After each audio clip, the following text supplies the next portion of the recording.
Marcus Thompson stood before the mirror in his luxurious corner office, adjusting his designer tie for the third time that morning. At 45, he still turned heads with his salt and pepper hair and athletic build maintained by expensive personal training sessions. The view of Manhattan from the 47th floor reminded him daily of his success as an investment banker, but lately it wasn't enough. His eyes drifted to the framed photo on his desk, a picture from 15 years ago, his wedding day with Regina. They had been so young, so in love. Regina's brilliant smile and dark skin glowed in her white dress, and he remembered how proud he'd been to marry such a beautiful, intelligent woman. Now, Dr. Regina Thompson was one of the city's most respected neurosurgeons, and somewhere along the way, Marcus had started feeling overshadowed by his wife's success. "Mr. Thompson, your 10 o'clock is here," came the sweet voice of Jessica Chen, his secretary of 6 months. The 26-year-old walked into his office, her high heels clicking against the hardwood floor. Marcus couldn't help but notice how her pencil skirt hugged her curves perfectly. "Thank you, Jessica," he smiled, holding her gaze a moment longer than necessary. This had become their morning ritual, these little moments of tension that sparked something he hadn't felt in years. Later that evening, instead of heading home to the brownstone he shared with Regina, Marcus sat in a dimly lit bar downtown with Jessica. She laughed at his jokes, touched his arm, and made him feel like the successful, powerful man he'd always wanted to be. "Regina's always at the hospital," he complained, nursing his third scotch. "When she is home, she's too tired to do anything but sleep or talk about her surgeries." Jessica's hand found his under the table. "You deserve someone who puts you first, Marcus." That night marked the beginning of their affair. What started as innocent drinks after work turned into dinner dates when Regina was on call, and eventually, secret weekend getaways disguised as business trips. Marcus began planning meticulously. He knew Regina's substantial income matched his own, and their joint accounts held millions. Their prenuptial agreement protected their individual earnings, but the joint savings were fair game. Over several months, he carefully transferred money into private accounts, using his financial expertise to cover his tracks. Regina's busy schedule worked to his advantage. She trusted him completely with their finances, just as he had once trusted her with his heart. Every successful transfer made him more confident, more certain of his new path with Jessica. The guilt he initially felt began to fade, replaced by excitement for his new life. Jessica represented everything Regina wasn't: young, carefree, and completely focused on him. She didn't have demanding hospital shifts or emergency surgeries. She didn't win awards or get featured in medical journals. She just wanted him, and that was intoxicating. On a rainy Tuesday morning, Marcus finally did it. He had his lawyer deliver the divorce papers to Regina's office at the hospital. He couldn't face her himself, couldn't bear to see the pain he knew would cross her face. By then, he had already moved most of their joint savings, leaving just enough to avoid immediate suspicion. That evening, he sat in Jessica's small apartment, feeling both relief and anxiety. His phone buzzed repeatedly with calls from Regina, but he ignored them all. Jessica massaged his shoulders and whispered sweet promises about their future together. "It's done," he told her, pulling her into his lap.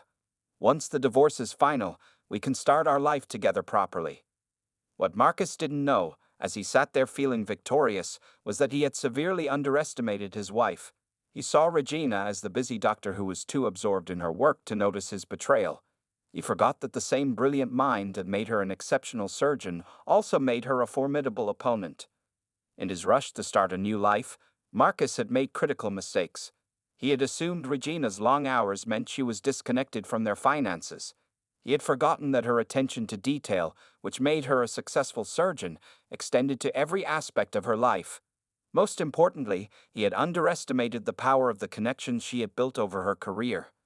As he celebrated with Jessica that evening, Regina was already in her office, her computer open to their banking records, her face illuminated by the screen's glow. Unlike the emotional wreck Marcus expected her to be, she was calm, focused, and already planning her next moves. The game Marcus thought he had won was only just beginning. Dr. Regina Thompson sat in her office at New York Presbyterian Hospital, staring at her computer screen long after her last surgery of the day. The divorce papers lay unopened on her desk. She didn't need to read them to know what they said. Instead, her attention was fixed on her banking app, where transactions dating back 6 months told their own story of betrayal. Regina had always been methodical. It was what made her one of the top neurosurgeons in the country. Every Sunday morning, between her first cup of coffee and her hospital rounds, she reviewed their finances. Marcus had teased her about this habit, calling it unnecessary since he handled their investments. Now, those quiet Sunday mornings were proving to be his undoing. She pulled up a spreadsheet where she'd tracked every unusual transaction. Small amounts at first. $50,000 here, $75,000 there, gradually increasing to larger sums. All transferred to accounts she didn't recognize. The pattern was clear. Marcus had been planning this for months. Dr. Thompson, her assistant, Michael, knocked softly on the door. Dr. Chen asked me to check if you're still performing tomorrow's surgery. Regina looked up, her face composed despite the storm raging inside her. Yes, Michael, tell Dr. Chen I'll be there. The Weber family has waited 3 months for this operation. I won't let personal matters interfere with my patient's care. After Michael left, Regina picked up her phone. She had ignored Marcus's recent texts claiming he was working late, the same excuse he'd used for months. Now, she scrolled through her contacts until she found the number she needed. Sarah, it's Regina. Remember that favor you owe me for operating on your father? I need the best forensic accountant at your firm. Tonight. 2 hours later, Regina sat across from Sarah Chen, a striking woman in her 50s who headed one of the city's top financial investigation firms. The irony of her last name matching Marcus's mistress wasn't lost on Regina. He's been sloppy, Sarah said, reviewing the records. Arrogant men usually are. You used your joint accounts to set up offshore transfers, probably thinking you were too busy saving lives to notice money saving itself. Regina smiled for the first time that day. Marcus forgot that before I became a surgeon, I worked 3 jobs to put myself through medical school. I learned to count every penny. Sarah typed rapidly on her laptop. We can trace most of these transfers, but Regina, there's something else you should see. She turned the screen, showing a series of emails between Marcus and his firm's clients. He's been mixing personal and client funds, probably trying to cover his tracks. That's securities fraud, Regina said quietly, her medical mind quickly analyzing the implications like she would a patient's symptoms. Exactly. And given your joint accounts were used, you could be implicated if this isn't handled properly. Regina stood, walking to her office window. The city lights sparkled below, reminding her of the night Marcus proposed, right here in this hospital after she'd completed her first solo surgery. He'd been so proud of her then. When had that pride turned to resentment? I want everything documented, Regina said, still facing the window. Every transaction, every email, every phone call. I want to know where every dollar went and when. And Sarah? I want it done quietly. Sarah nodded, understanding the strategy. He thinks you're at home crying over those divorce papers. Let's keep him thinking that. Regina turned back, her face set with determination. Marcus believes this is about him leaving me for a younger woman. He's wrong. This is about respect, for the life we built, for the patients who trust me, and for myself. As Sarah packed up her laptop, Regina's phone buzzed with a text from Marcus. I hope you understand this is better for both of us. Regina didn't reply. Instead, she picked up her office phone and dialed another number. Judge Morrison, I'd apologize for calling so late, but I operated on your wife last year, and you said if I ever needed anything. Yes, I need a recommendation for the best divorce attorney in New York. Someone who understands financial fraud cases. After ending the call, Regina finally opened the divorce papers. She read each page carefully, noting how Marcus had tried to hide their true assets. A post-it note from his lawyer suggested she sign quickly to avoid embarrassment. Regina placed the papers back in their envelope. Marcus had always said her attention to detail was obsessive. He was about to discover just how right he'd been. Regina moved through the following weeks like a master chess player, each move carefully calculated. While Marcus enjoyed his new life with Jessica, believing his wife was too devastated to function, Regina orchestrated her counterattack with surgical precision. Her first move was hiring Diana Rodriguez, a divorce attorney known for handling high-profile cases involving financial fraud. They met in Regina's home office, away from prying eyes at the hospital or legal offices where Marcus might have connections. The evidence Sarah's team uncovered is damning, Diana said, spreading documents across Regina's desk. "He didn't just hide your joint assets, he used them to cover up irregularities in his client accounts. Classic case of robbing Peter to pay Paul." Regina nodded, reviewing the papers. "And his firm doesn't know?" "Not yet. But they will." Diana's smile was sharp. "The SEC takes a dim view of investment bankers who mix personal and client funds." While they talked, Regina's phone buzzed with a text from Marcus. "Having dinner with the lawyers tomorrow. Hope you'll be reasonable about the settlement." Regina showed the message to Diana, who laughed. "Oh, he has no idea what's coming, does he?" The next phase of Regina's plan involved her hospital colleagues. Not for gossip, Regina was too professional for that, but for strategic support. Dr. James Morrison, head of neurosurgery and a longtime friend, had connections with several board members at Marcus's investment firm. "Just casual conversations," James assured her over coffee in the doctor's lounge. "Nobody mentioned your name or Marcus's, but questions about their internal auditing procedures, those raise eyebrows." Regina continued her normal routine, performing surgeries, attending meetings, publishing research papers. She even maintained her Sunday morning financial review ritual, knowing Marcus would see the loved-in notifications and assume she was just checking their regular accounts. But beneath this calm surface, a network was forming. Sarah's forensic team tracked every dollar Marcus had moved. Diana's legal associates gathered evidence, and through James's subtle networking, concerns about financial irregularities began circulating in Marcus's professional circles. 3 weeks after receiving the divorce papers, Regina finally responded to Marcus's repeated dinner invitations. They met at their old favorite restaurant, where Marcus had clearly expected to find her emotional and willing to sign away her rights for a quick settlement. Instead, he found his wife looking radiant in a designer dress, her elegant composure unshaken. She listened quietly as he explained his version of their marriage's breakdown, how they'd grown apart, how he found new happiness. "I just want this to end cleanly," Marcus said, reaching for her hand across the table. "You can keep the brownstone. I know how much you love it." Regina allowed the briefest touch before withdrawing her hand. "That's generous of you, Marcus. I'll have my lawyer review everything." "Your lawyer?" He frowned. "I thought we could handle this ourselves." "Like you've handled our joint accounts." Her voice remained calm, almost gentle. Marcus's fork clattered against his plate. "What do you mean?" "Nothing important," Regina smiled, standing up. "Just maintaining my Sunday morning habits. You know how detail-oriented I can be." She left him sitting there, his face slowly draining of color as realization set in. The next morning, Regina met with her growing team.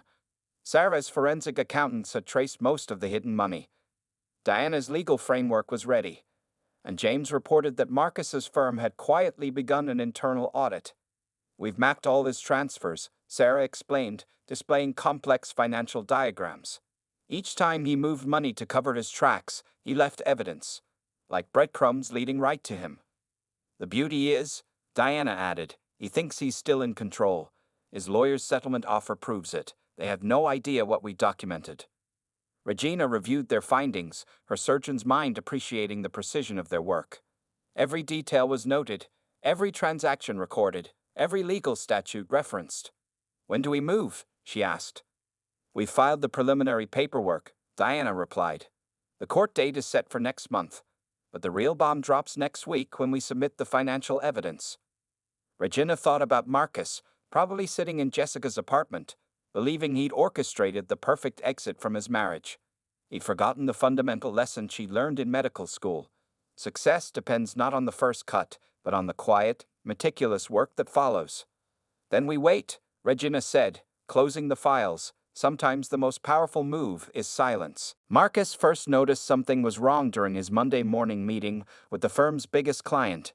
Mr. Tanaka, a Japanese investor who had trusted Marcus with his family's wealth for a decade, was unusually reserved. "Perhaps we should postpone discussing new investments," Mr. Tanaka said carefully, closing his portfolio. "There are some concerns I need to address with your compliance department first." By Wednesday, 3 more clients had requested transfers to different account managers. Marcus sat in his office, loosening his tie as he tried to understand what was happening. His phone lit up with a text from Jessica. Can we meet tonight? We need to talk. The young secretary had been distant lately, ever since rumors about their relationship began circulating through the office. What had once been admiring glances from male colleagues had turned into whispers and avoided eye contact. As Marcus walked through the trading floor, he overheard snippets of conversation that stopped abruptly when he approached. Near the water cooler, two junior analysts quickly separated when they saw him. Thompson called Richard Barnes, his direct supervisor. "My office. Now." Richard's corner office was bigger than Marcus's, with an even better view of Manhattan.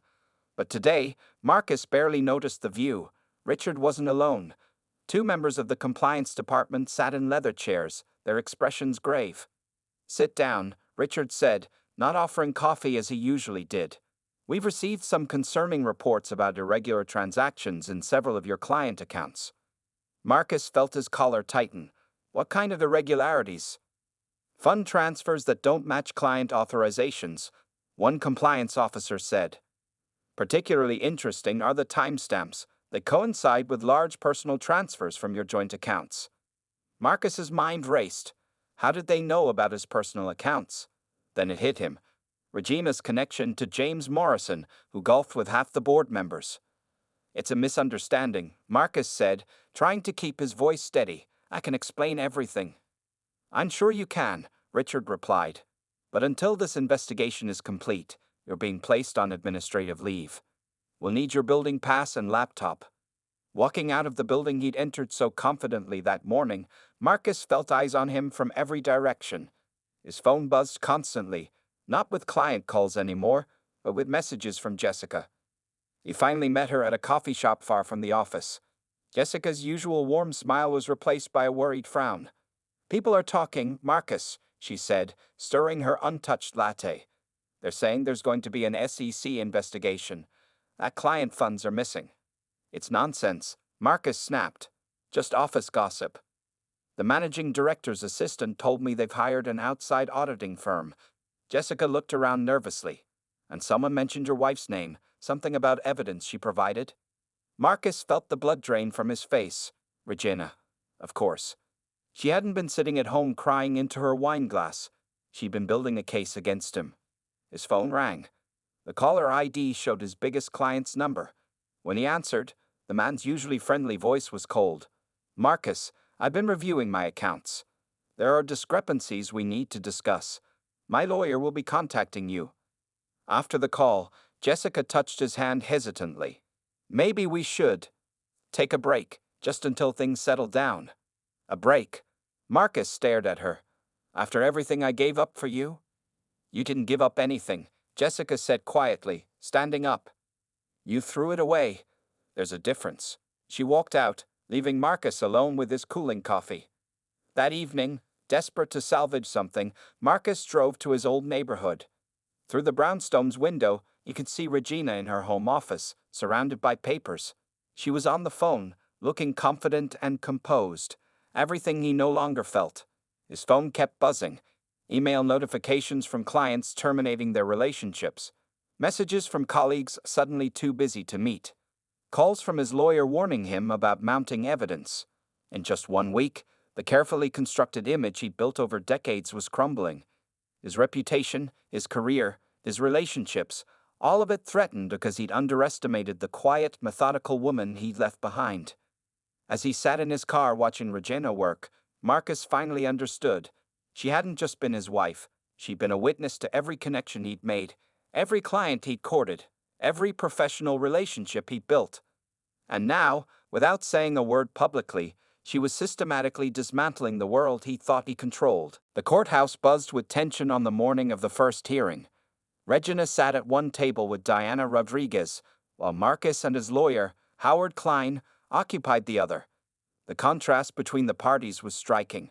Regina looked fresh and focused despite her early morning surgery, while Marcus appeared haggard, his once immaculate suit slightly wrinkled.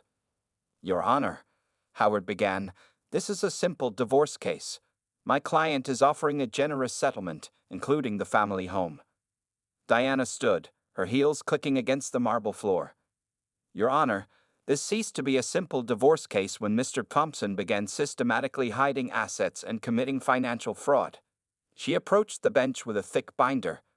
We have documented evidence of Mr. Thompson moving millions from joint accounts to offshore holdings, using client funds to cover his tracks, and attempting to conceal assets that are subject to division.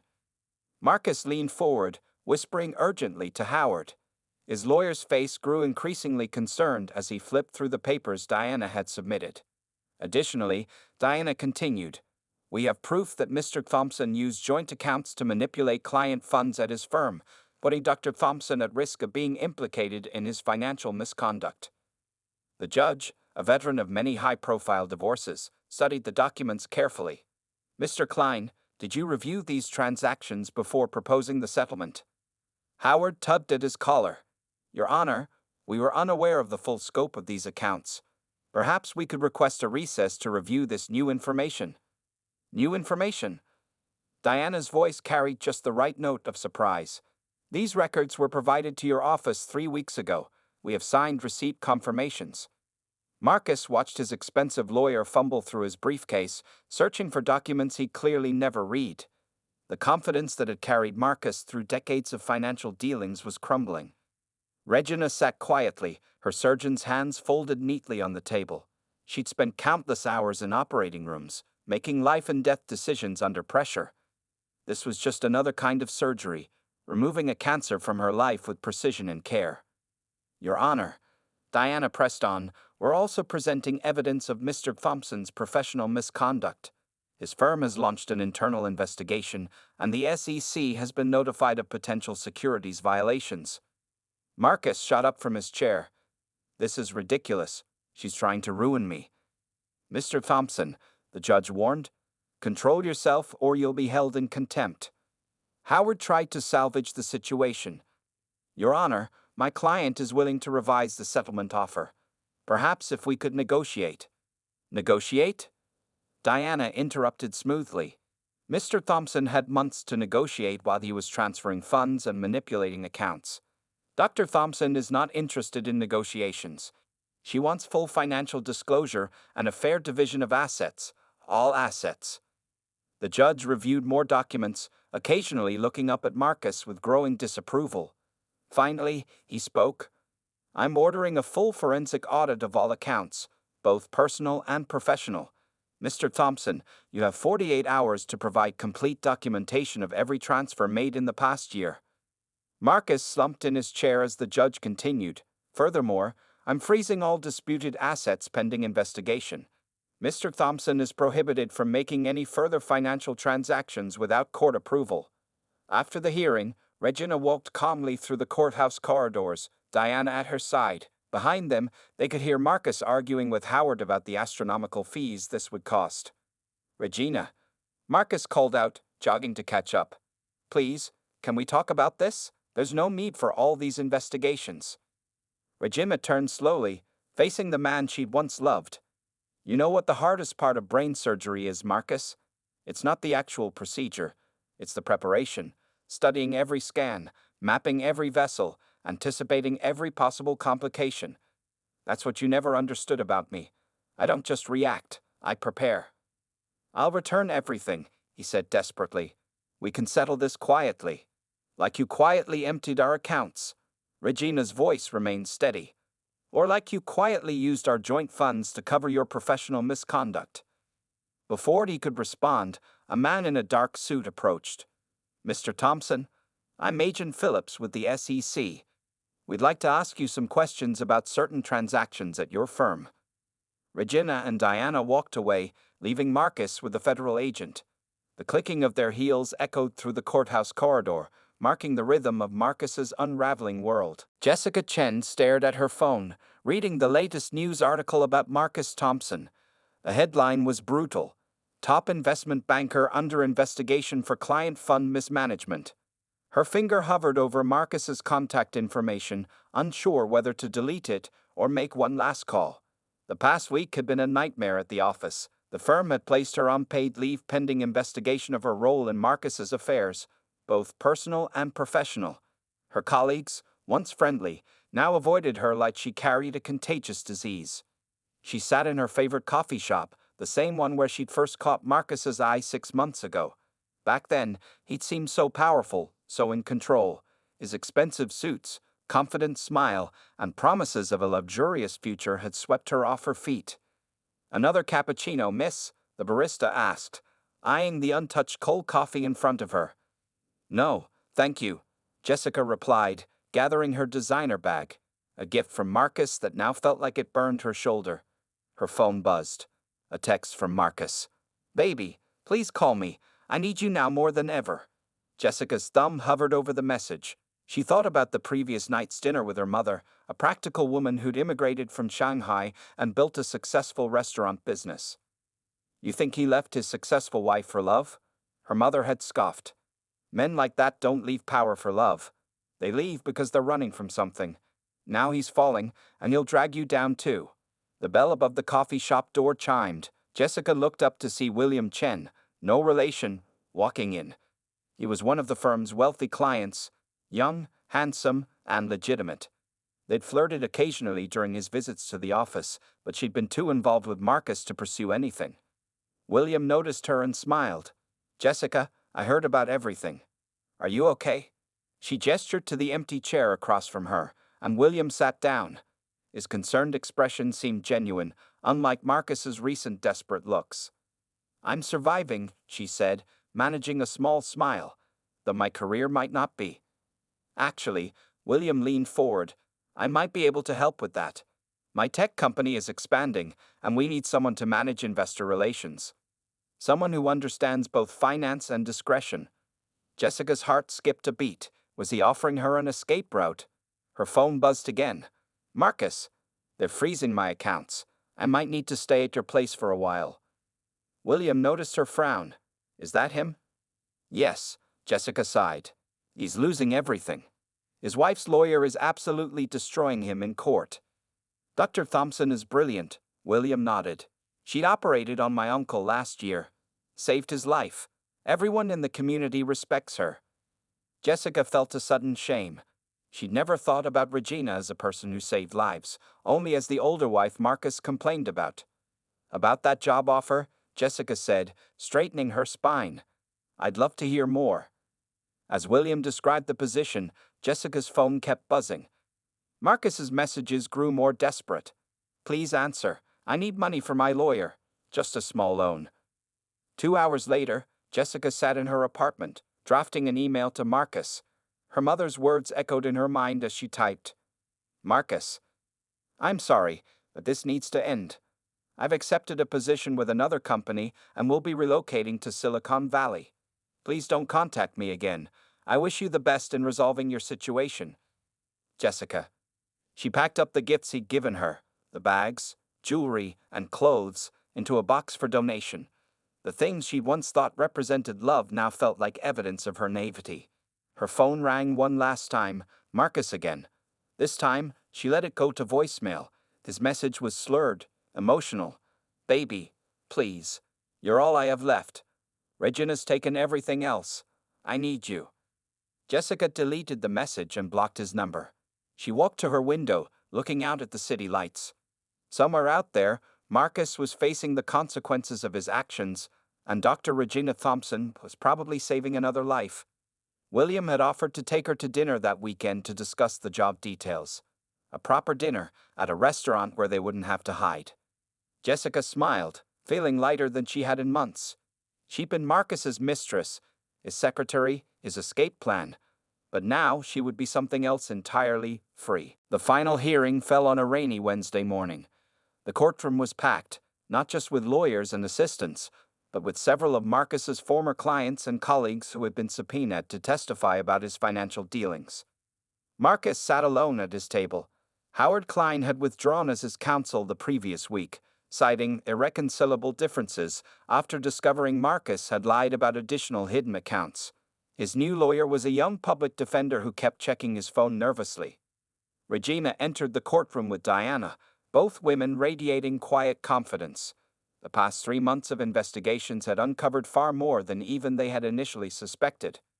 Judge Morrison, who had overseen the entire case, cleared his throat. "Before we proceed with the final judgment," Does either party wish to make a statement? Marcus stood unsteadily, his designer suit, once perfectly tailored, now hung loose on his frame. Your Honor, I admit I made mistakes, but everything I did was out of love, not just for Jessica, but for maintaining our lifestyle. Regina was always so busy with her surgeries, she never. Mr. Thompson, the judge interrupted, this court is not interested in your justifications for fraud. Diana rose next. Your Honor, we have provided extensive documentation of Mr. Thompson's systematic theft and fraud. The evidence shows he diverted over $4.2 million from joint accounts, manipulated client funds to cover his tracks, and attempted to hide assets during divorce proceedings. The judge nodded, lifting a thick document. I have reviewed all evidence thoroughly. Mr. Thompson, please rise for the judgment. Marcus stood, gripping the table for support. In the matter of Thompson v. Thompson, this court finds the following. First, regarding the division of assets, all funds transferred by Mr. Thompson from joint accounts must be returned with interest, totaling $5.7 million. Marcus swayed slightly. His new lawyer steadied him. Second, Mr. Thompson's attempts to hide assets constitute fraud upon the court. He is ordered to pay Dr. Thompson's legal fees, forensic accounting costs, and punitive damages totaling an additional $2.3 million. Regina remained perfectly still, her surgeon's composure unbroken. Third, given the evidence of professional misconduct uncovered during these proceedings, this court is referring Mr. Thompson's case to the Securities and Exchange Commission for criminal investigation. The judge paused, looking directly at Marcus.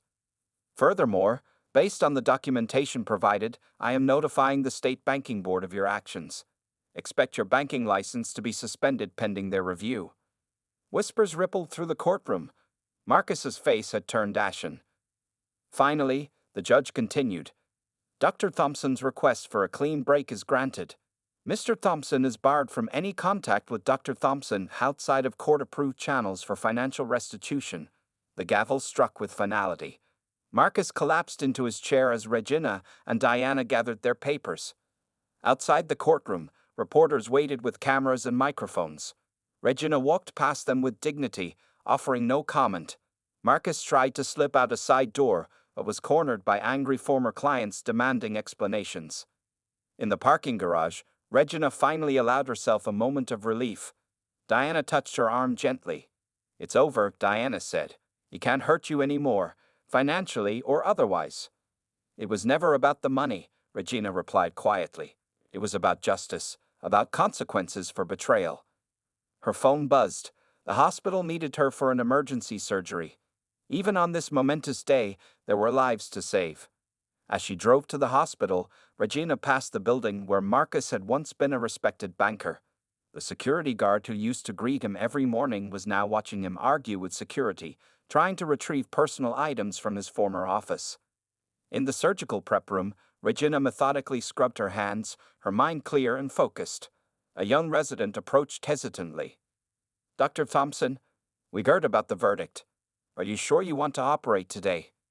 Regina smiled behind her surgical mask. This is exactly where I need to be. In that courtroom, justice was served. In this operating room, we serve something even more important, hope. She walked into the operating theater where her team waited. Unlike Marcus's world of money and deception, here was a place of absolute truth. Either you saved a life or you didn't. There was no gray area, no room for manipulation. Scalpel, she said calmly, and began her work, leaving thoughts of Marcus and his downfall behind in the courthouse where they belonged. 1 year after the verdict, Regina sat in her newly renovated office at New York Presbyterian, reviewing applications for the Thompson Foundation for Financial Empowerment. The irony of keeping Marcus's surname for the foundation wasn't lost on her. It served as a constant reminder of how she'd turned betrayal into purpose. The foundation, funded largely by the settlement money from her divorce, helped women recover from financial abuse in marriages. Today, she was interviewing Sarah Chen, her former forensic accountant, for the position of foundation director. The program's already helped 50 women in its first year, Sarah reported, spreading out statistics on Regina's desk. We provided legal aid, financial literacy training, and emergency assistance. Regina nodded, remembering her own journey. Any word on our former friend? Sarah allowed herself a small smile. Marcus? Last I heard, he's working as a junior analyst at a small firm in New Jersey. No license, no clients, no Jessica. The mention of Jessica brought another sort of irony. The young woman had recently reached out to the foundation, offering to share her story as a cautionary tale about being manipulated by wealthy, married men. Regina's phone buzzed with a news alert. The SEC had just announced charges against several financial professionals for fraud. Marcus's name was listed among them, though no longer as a headliner. Just another name in a long list of disgraced bankers. Dr. Thompson? Her assistant Michael appeared at the door. Your next patient's family is here for consultation, and the women's shelter called. They'd like you to speak at their financial empowerment workshop next month. Regina stood, smoothing her white coat. She kept her surgical practice while running the foundation, finding that both roles served the same purpose, healing. Some wounds required a scalpel, others required education and support. Later that evening, Regina walked through her brownstone, now redecorated to reflect her own tastes rather than the compromise of marriage. The wall that once held photos of her and Marcus now displayed thank you letters from women the foundation had helped. She picked up a recent letter from a woman named Claire. Before finding the foundation, I thought I was alone. My husband had convinced me I was too stupid to handle money. Now I run my own business. You showed me that financial abuse doesn't have to be the end of my story. Regina's doorbell rang. It was Diana, now a close friend and board member of the foundation. She carried takeout from their favorite Thai restaurant and a bottle of wine. Celebrating? Regina asked, letting her in. You could say that. Diana grinned. Remember that class action suit against Marcus's old firm? It just settled. The victims will get most of their money back. They settled into Regina's living room, where case files and foundation paperwork shared space with medical journals. Diana raised her wine glass. To karma, she said. Regina shook her head, smiling. To growth.